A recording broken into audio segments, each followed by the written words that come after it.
Ô, Rafa? Eita você.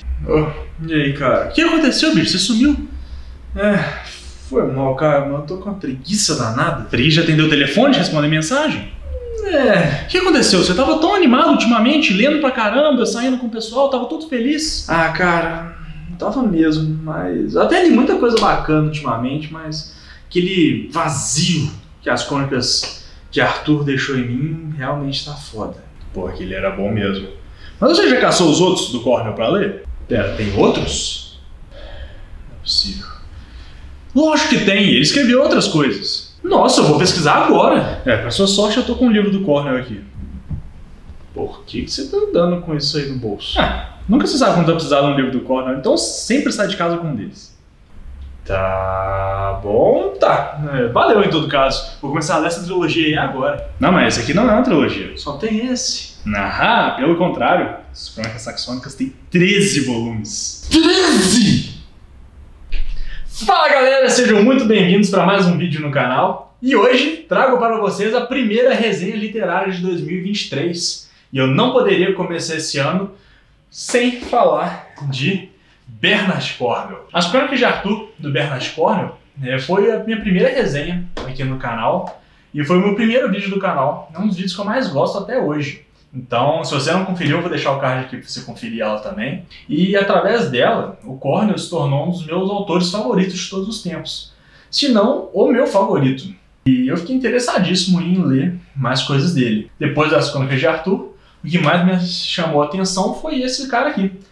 O Último Reino, na verdade, as Crônicas Saxônicas. Essa aqui é uma saga com 13 volumes. Cada volume ali por torno de 300 a 400 páginas, alguns até maiores. Foi uma das sagas que o Cornwell também mais se divertiu ao escrever. Em várias entrevistas que ele deu, ele falava, olha, eu não sei quantos livros vão ser, eu não sei até quanto que eu vou escrever essa história, porque eu gosto de escrever ela, eu acho que os personagens ainda tem muito pano para manga, mas acredito que chegamos à conclusão dessa grande saga no 13º volume. E é uma saga extremamente aclamada. Essa saga já foi adaptada para uma série de televisão, se não me engano está na Netflix, chamada O Último Reino. Tem 4 temporadas.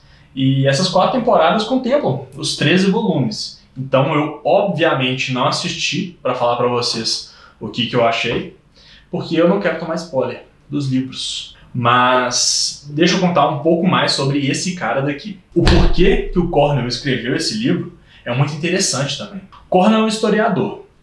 E enquanto ele fazia a faculdade, ele acabou se deparando ali com os poemas saxões e ficou muito interessado no assunto. E vendo outros países, como o próprio Estados Unidos, com uma noção de história muito grande, com a origem do seu país, o Cornwell não via isso na Inglaterra. Era muito pouco difundido na academia, principalmente na educação de base na Inglaterra, como que surgiu a Inglaterra. Para os ingleses, a Inglaterra era aquele negócio que sempre teve ali, com as monarquias e tudo mais.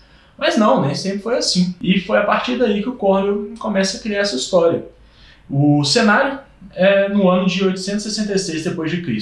Bretanha, que viria a se tornar a Inglaterra no futuro, né, é dividida em 4 reinos. Nortúmbria lá no norte, temos a Anglia Oriental, temos a Mércia, e, por último, temos Wessex. E vários desses nomes ainda podem ser vistos em mapas ali na Inglaterra, né? Mas era essa configuração nesses anos, ou seja, não tinha Inglaterra nessa época ainda. E o Cornwell ficou com isso matutando a cabeça durante muito tempo, até que lá para seus 50 anos, o Cornwell conheceu seu pai biológico verdadeiro. E esse pai biológico chegou para ele e explicou que eles tinham uma descendência saxã. E isso animou demais o Cornwell e fez ele ter mais interesse ainda por esse período, por esse povo. Ele descobriu que, além de ser descendente saxão, ele era descendente, que era uma região muito específica, que era da Fortaleza, ou, na verdade, da cidadela ali de Bebbanburg. Eu vou até deixar uma foto aqui, porque esse lugar existe ainda, tá inteirinho, dá pra a gente ir lá e visitar.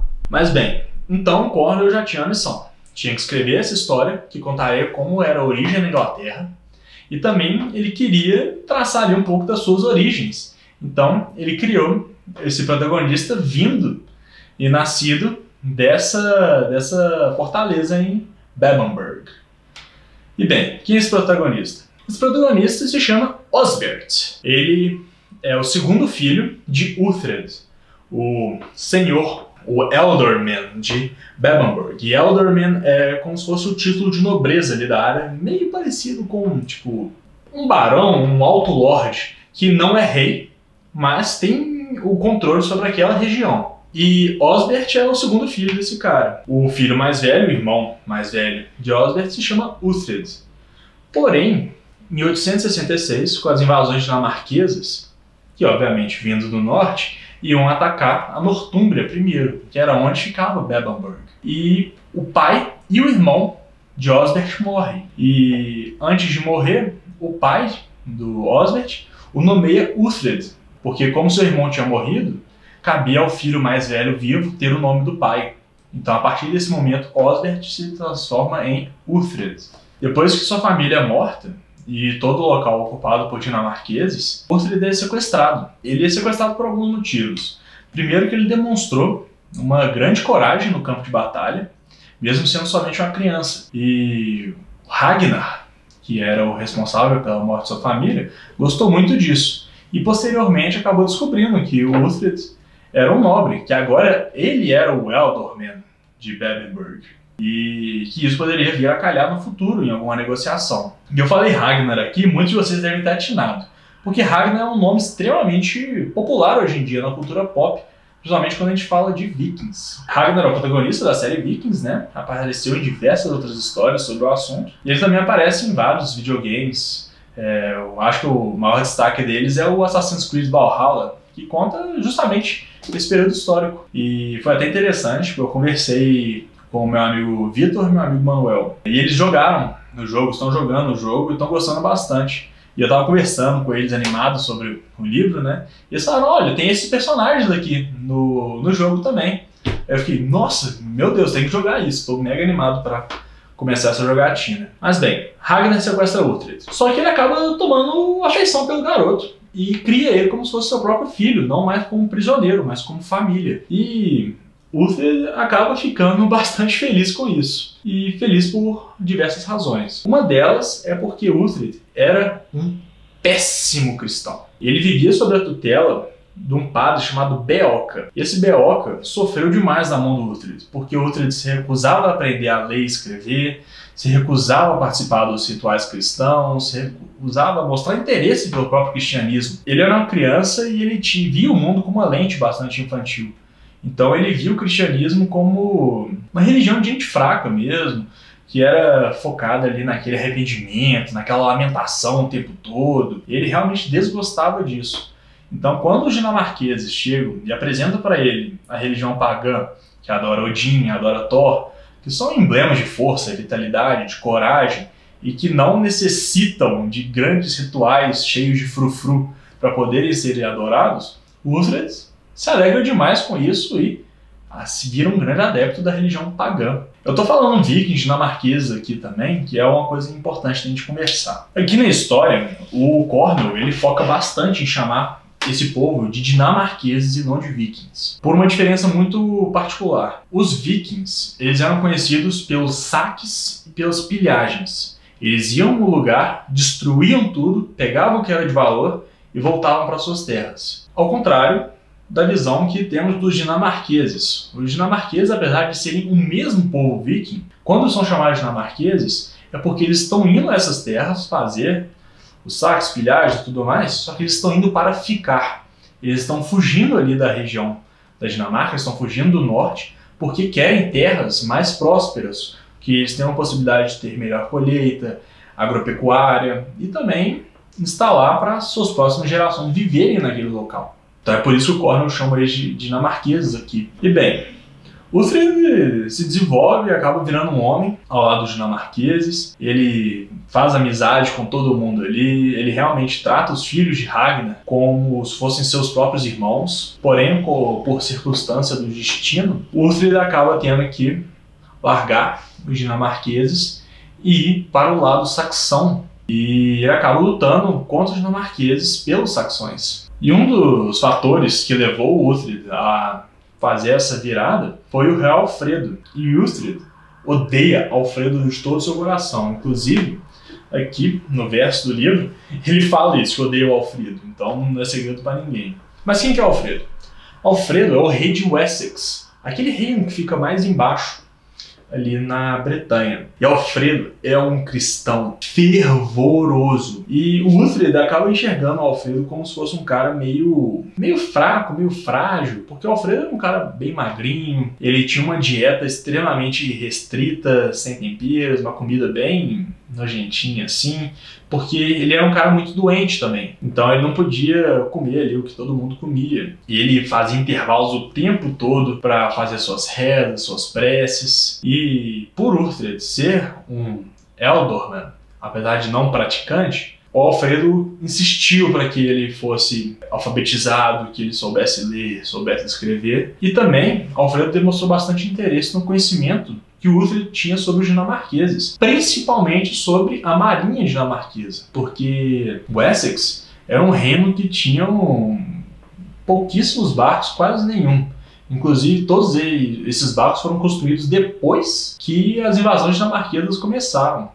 E o Uhtred acabou se tornando um cara bem valoroso quando se tratava das batalhas navais. E para quem não sabe, Alfredo foi um dos personagens mais importantes da história da Bretanha e um dos principais responsáveis pela fundação da Inglaterra, como a gente conhece hoje. Uhtred via ele como um cara fraco assim, mas o cara era muito poderoso. Inclusive, nas notas do autor, que o Cornwell coloca no final do livro, ele utiliza os materiais sobre Alfredo para estudar sobre esse período na história. Inclusive os materiais biográficos que o Alfredo escreveu sobre si mesmo. E outras pessoas escreveram sobre o Alfredo. E isso entra muito naquela lente infantil, no qual o Uhtred acaba vendo muitas coisas sobre o mundo. Mas bem, esse é mais ou menos o contexto ali. O Uhtred ao lado do Alfredo acaba se tornando um personagem extremamente importante e decisor para o destino do que vai se tornar na Inglaterra também. E eu queria falar um pouco para vocês agora sobre as minhas impressões lendo esse livro. É uma leitura extremamente viciante. A escrita do Cornwell é um troço sem igual. Realmente, poucos autores conseguem prender numa narrativa tanto quanto o Cornwell consegue.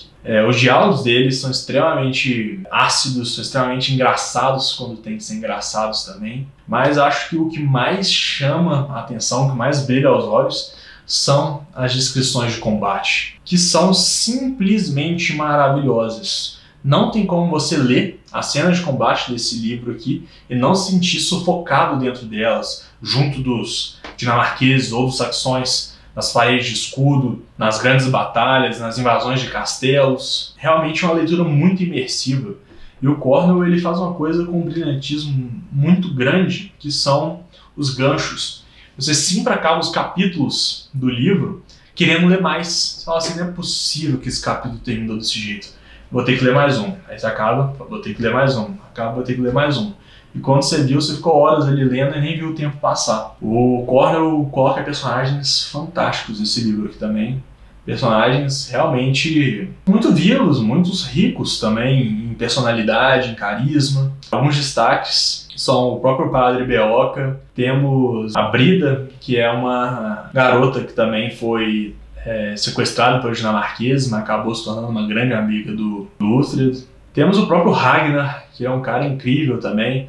Tem o Ravn, que é o pai do Ragnar, que é já um ancião cego. Então, em vários momentos, o Uhtred era os olhos do Ravn durante as incursões, as batalhas e até mesmo no dia a dia. E tem um quê de deslumbramento também nesse livro, porque a gente está vendo uma Inglaterra como a gente nunca tinha visto antes. Também a gente vê essa cultura dinamarquesa muito rica através dos olhos de um novato, que é o Uhtred. A gente não é jogado ali e tem esses conceitos de cultura, de folclore, de religião, todos já pré-estabelecidos. Assim como o Uhtred, nós vamos aprendendo junto com ele sobre tudo isso. Então, é muito interessante a gente crescendo o nosso conhecimento sobre os dinamarqueses, assim como o Uhtred também vai conhecendo. A gente acaba se afeiçoando pelos dinamarqueses também, Mas também é difícil não se afeiçoar pelos saxões, porque mesmo a gente tendo as visões que o Uhtred tem meio de desgosto com essa nobreza excessiva, mas a gente tem todos os companheiros do Uhtred ali que lutam com ele no campo de batalha, nas batalhas navais, durante toda a aventura. Nessa história aqui temos um quezinho de romance também, que ficou muito interessante e acredito que vai ser muito mais bem explorado nos próximos livros. E também outra coisa que é bonito e é realmente de aquecer o coração é ver a forma que o Cornell fala sobre família. Aqui o convívio familiar, né, desses personagens, mesmo não sendo de sangue, é algo que realmente acalenta o coração, e você vê esses personagens distintos, todos se unindo em prol do bem comum, que é o bem da própria família. E realmente me trouxe muitas reflexões e muitos sentimentos positivos quando eu fiz a leitura e a reflexão sobre esse aspecto. Eu gostei demais dessa leitura. E espero que vocês também gostem, se tiverem se interessado por ler O Último Reino ou fazer que nem eu e ler toda a crônica saxônica nesse ano. Se você gostou do vídeo e tem interesse em ler as crônicas saxônicas, eu vou deixar aqui embaixo o link para vocês poderem comprar o primeiro livro, ou todos os livros que quiserem, na Amazon, porque comprando através desse link, vocês ajudam demais o canal sem gastar mais nenhum centavo por isso, porque a Amazon me dá uma pequena comissão. E bem, por favor, se gostaram do vídeo, não deixem de se inscrever se não for inscrito. Se está se inscrevendo agora, sejam muito bem-vindos. Deixa um like, um comentário, ativa o sininho para saber sempre que vai ter vídeo novo, porque esse ano tá recheado de coisa foda. Fiquem atentos porque não vão se arrepender. Bem, galera, o vídeo fica por aqui e até a próxima!